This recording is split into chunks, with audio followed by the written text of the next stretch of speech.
வணக்கம். நான் உங்கள் ஆர்ஆர் கேபிட்டல் சதீஷ். 17/12/2024 என்னையாச்சு நம்ம இந்திய பங்கு சந்தைகளுக்கு அப்படிங்கிற மாதிரி தான் இன்றைக்கி இந்திய பங்கு சந்தைகளோட நிலவரம் இருந்துச்சு. ஓவரால் மார்க்கெட் பயங்கர செல்லிங் ப்ரெஷர் நம்ம பார்க்க முடிஞ்சு. வேர்ல்டு வைடாக பல காரணங்கள் சொன்னாலும் இந்திய பங்கு சந்தைகளில் ஸ்டாக்கோட செல்லிங்ஸ் ரொம்ப அதிகமாக இருந்துச்சு. அதோட எதிரொலியை பார்த்தீங்கன்னா ஏறத்தாழ 6400 கோடிக்கு மேலே எஃப்ஐக்கள் இந்திய பங்கு சந்தைகளை விற்று தள்ளி இருக்கிறாங்க.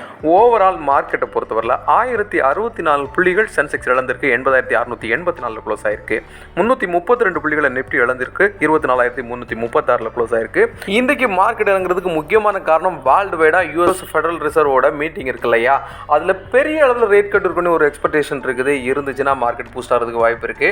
அதே மாதிரி இந்தியன் ருப்பியினுடைய வீழ்ச்சியும் ஒரு காரணம். இருந்தாலும் இன்றைக்கு நேற்றைய க்ளோசிங்கை விட இந்தியன் ருப்பி டாலருக்கு எதிராக 84 ரூபாய் 78 காசுகளில் 10 காசுகள் ரெக்கவர் ஆயிருக்கு. இதுவும் குறிப்பிடத்தக்க விஷயம். அதோட சீனாவோட ரீட்டைல் சேல்ஸ் ரொம்பவே குறைஞ்சிருக்கதா எல்லாருமே பயப்படுறாங்க. இதை ராய்டர்ஸ் ஒரு செய்தியாகவே வெளியிட்டிருக்காங்க.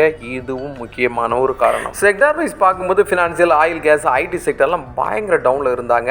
முக்கியமாக HDFC bank, Reliance industries, Bharti Airtel இந்த மாதிரிப்பட்ட பிக் பாய்ஸ்னு சொல்லக்கூடிய இந்த ஸ்டாக்கள் இன்னைக்கு அதிகமாக விழுந்து நம்ம பார்த்தோம். 14.48 பிக்ஸ் க்ளோஸ் ஆயிருக்கிறதும் முக்கியமான ஒரு விஷயம். ஸ்ரீராம் ஃபைனான்ஸ், கிராசிம், பாரதி ஏர்டெல், ஹீரோ மோட்டோகார், ஜேஎஸ்டபிள்யூலாம் 2-5% வரைக்கும் இன்றைக்கு மார்க்கெட்டில் டவுன் ஆயிருந்தாங்க.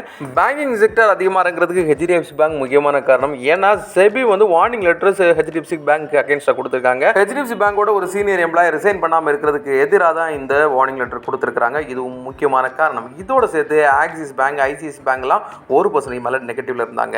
டாலருக்கு எதிராக இந்தியன் ரூபி வீக் ஆயிருக்குன்னா ஐடி ஸ்டாக் ஏறி இருக்கணும். கண்டினியூவா ஏறிட்டு இருந்த ஐடி ஸ்டாக்கள் இன்னைக்கு 0.5% 2% மேல நெகட்டிவ்ல இருக்காங்க. அதிலும் குறிப்பா பாத்தீங்கன்னா டிசிஎஸ், எல்டிஐ, மைண்ட்ரி, இன்ஃபோசிஸ் எல்லாமே நெகட்டிவ் சைட்ல தான் இருந்தாங்க. இன்னைக்கு முக்கியமான செய்திகள்ல இன்ஆக்டிவ்ல இருக்கக்கூடிய மியூச்சுவல் ஃபண்ட் போலியோக்களை வரைமுறைப்படுத்துறதுக்கும் அந்த உரிமை கோரல்களை வரைமுறைப்படுத்துறதுக்கும் புது பிளாட்ஃபார்ம் அறிமுகப்படுத்த செபி பிளான்ல இருக்காங்க. மித்ரான்னு சொல்லி அந்த பிளாட்ஃபார்மோட பேரு. வர்ற 7ஆம் தேதி, அதாவது ஜனவரி மாதம் 7ஆம் தேதி வரும் பொதுமக்களாகிய நீங்களும் நானும் கூட இதில் கருத்து கொடுக்கலாம். இதை எப்படி நடைமுறை கொண்டு வரும்னு சொல்லிட்டு. இதோட முக்கியமான நோக்கம் என்னன்னா, 10 வருஷமா நீங்க ஒரு போலியோ மெயின்டைன் பண்றீங்க. ஆனால் அந்த போலியோல ஏற்கனவே இருக்கக்கூடிய யூனிட்களை தவிர்த்து வேற எந்த டிரான்சாக்ஷனும் இல்லைன்னா அந்த போலியோக்கள் இந்த மித்ரா பிளாட்ஃபார்முக்கு மூவ் பண்றதுக்காக இவங்க அறிவுறுத்துறாங்க. அப்படின்னா 10 வருஷமா நீங்க மியூச்சுவல் ஃபண்ட் போலியோ வச்சுட்டு அந்த போலியோல நீங்க புதுசா வாங்கலாம். ஒன் டைம் மட்டும் 10 வருஷம் முன்னால பண்ணிட்டீங்க. இப்போ உங்கள் ஃபோலியோவும் இந்த மாதிரி அன்ட்ரேசபிள் ஃபோலியோக்கு மூவ் ஆகுமானா? அப்படி கிடையாதுங்க. பர்டிகுலர் டைமில் கேஒய்சி கம்ப்ளைண்ட்ஸ் ப்ராப்பராக நீங்கள் பண்ணியிருக்கணும். அதே மாதிரி நீங்கள் அட்ரஸ் மாறி இருந்தீங்கன்னா அந்த அட்ரஸ் அப்டேஷன் பண்ணியிருக்கணும். இந்த மாதிரிப்பட்ட பேசிக் இதெல்லாமே நீங்கள் கம்ப்ளீட்டாக பண்ணி முடிச்சு வச்சுருந்தீங்கன்னா அந்த ஃபோலியோக்கள் இந்த மித்ரா பிளாட்ஃபார்முக்கு மூவ் ஆகாது.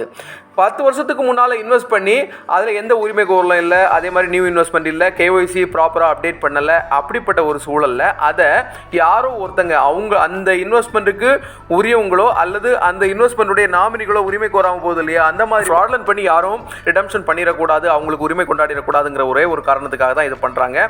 அதனால கேஒய்சி ப்ராப்பராக வச்சுருவங்களுக்கு எந்த இஷ்யூவும் கிடையாது. அன்வான்டா 10 வருஷம் 15 வருஷத்துக்கு முன்னால் உள்ள இன்வெஸ்ட்மெண்ட்லாம் க்ரோட்ஸ் கணக்கில் இப்போ இருக்கும். அதை யாருக்கும் தெரியாமல், உரிமைப்பட்டவங்களுடைய வாரிசுகள் யாருக்கும் தெரியாமல் அதை ரிடம்ஷன் பண்ணிடக்கூடாதுங்கிற நோக்கத்துக்காக தான் இதை கொண்டு வராங்க. உண்மையிலே வரவேற்கப்பட வேண்டிய விஷயம். அடுத்து இன்னைக்கு முக்கியமான செய்திகளில் லெமன் ட்ரீ ஹோட்டல் இந்த ஒரே மாதத்தில் 20% ரைஸ் ஆயிருக்கு. இதுக்கு முக்கியமான காரணம், இந்த மாதத்தில் டிராவலிங் ரிலேட்டடாக ஹோட்டல்ஸ் ப்ளஸ் மேரேஜ் ரிலேட்டடாக ஹோட்டல்ஸோட எக்ஸ்பென்சஸ் அதிகமாக இருந்திருக்கு. அதிகமான மக்கள் இதை பயன்படுத்திருக்காங்கிறதுனால அவங்களோட ரெவன்யூ அதிகரிச்சிருக்கிறதும் ஒரு காரணமாக சொல்லப்படுது. ஓரியானா பவர் நிறுவனம் ராஜஸ்தான் கவர்மெண்டோட 10,000 கோடி அளவுக்கு ஒரு எம்ஓயு போட்டிருக்காங்க. பவர் செக்டரில் கூடிய வாய்ப்புகளை இவங்க பயன்படுத்துறதுக்கு முயற்சி பண்ணுறது மாதிரி தோணுது. எனக்கு ரெமடிஸ் நிறுவனம் யூஎஸ்எஃப்டியோட வார்னிங் லெட்டர் வந்ததுனால அந்த ஸ்டாக் இன்னைக்கு ஸ்டாக் மார்க்கெட்டில் டவுனில் இருந்துச்சு. எல்லாருக்கும் பிடிச்ச ஐடிசி நிறுவனத்தில் இருந்து ஐடிசி ஹோட்டல் இருக்கு இல்லையா, அதை ஜனவரி 1ஆம் தேதியிலேருந்து தனியாக 2 நிறுவனங்களாக பிரிக்க போகிறாங்க. ஸோ அதனால அவங்களுடைய ஹோட்டல் பிஸ்னஸ் இனி செப்பரேட்டாக இருக்கிறதுக்கு வாய்ப்புகள் இருக்குது. அதனால அவங்களுடைய பிஸ்னஸ் செப்பரேட்டாக எவ்வளோ ரெவன்யூ வருது, எவ்வளோ டாக்ஸ்க்கு பிறகு அவங்களுடைய ப்ராஃபிட் இருக்குங்கிறத டிரான்ஸ்பரண்டாக காமிக்க முடியும். Wipro American based applied value tech நிறுவனத்தை $40 மில்லியன் கொடுத்து அக்வயர் பண்ணியிருக்காங்க. இது மூலமாக அவங்களுடைய அப்ளிகேஷன் சர்வீசஸ் டெவலப் பண்ணுறதுக்கு அதிகமான வாய்ப்பு இருக்குது. 270 கோடி ரூபா ஒருத்துள்ள மெட்ரோ ஸ்டேஷன் கன்ஸ்ட்ரக்ஷனுக்கான ஒரு ஆர்டரை மகாராஷ்டிராலேருந்து ஆர்பிஎன்எல் நிறுவனம் வாங்கியிருக்காங்க. ஸோ இவங்களுடைய ரெவன்யூ இன்க்ரீஸ் ஆக வாய்ப்பு இருக்குது. இதோட இந்தியாவில் 22 கேரட் நகத்தங்கம் 1 கிராம் 10 ரூபா விலை அதிகரித்து 7,150 ரூபாய்க்கும், 7,800 ரூபாய்க்கு 24 கேரட் நகத்தங்கமும், 92 ரூபா 50 பைசாக்கு 1 கிராம் சில்வரும் ட்ரேட் ஆகிட்டு இருக்கு. இன்டர்நேஷனல் கமாடிட்டி மார்க்கெட்டை பொறுத்தவரை குரூட் ஆயில் 1.5% வீழ்ச்சியில் இருக்குது. $69 ட்ரேட் ஆகிட்டு இருக்கு. கோல்டை பொறுத்தவரை 6% நெகட்டிவ்ல ட்ரேட் ஆகிட்டு இருக்கு. இன்னைக்கு நம்ம மார்க்கெட்டோட முக்கியமான செய்திகள் இவ்வளோதான். நான் எப்பவும் சொல்கிற மாதிரி தான் பங்குச்சந்தை, மியூச்சுவல் ஃபண்ட், ETF டிஜிட்டல் கோல்டில் வெறும் 100 ரூபாயிலிருந்து கூட முதலீடு செய்ய முடியும். இந்த மாதிரிப்பட்ட எளிய முதலீடுகள் இருக்குங்கிறது எல்லா மக்களுக்கும் போய் சேரணுங்கிற நோக்கத்தில் தான் இந்த செய்தி தொகுப்பு உருவாக்கப்பட்டிருக்கு. இது முழுக்க எஜுகேஷனல் பர்பஸ் தான், நாட் ரெக்கமெண்டேஷன். உங்களுடைய பங்கு சந்தை சார்ந்த முதலீடுகளை நீங்கள் எடுக்கிறதுக்கு முன்னால் உங்களோட முதலீட்டோட ரிஸ்க் என்னங்கிறத உணர்ந்து அதற்கேற்றபடி முதலீடு செய்யுங்க. நாளைக்கு வேறு ஒரு தகவலை பார்க்கலாம். அது வரைக்கும் பபாய்.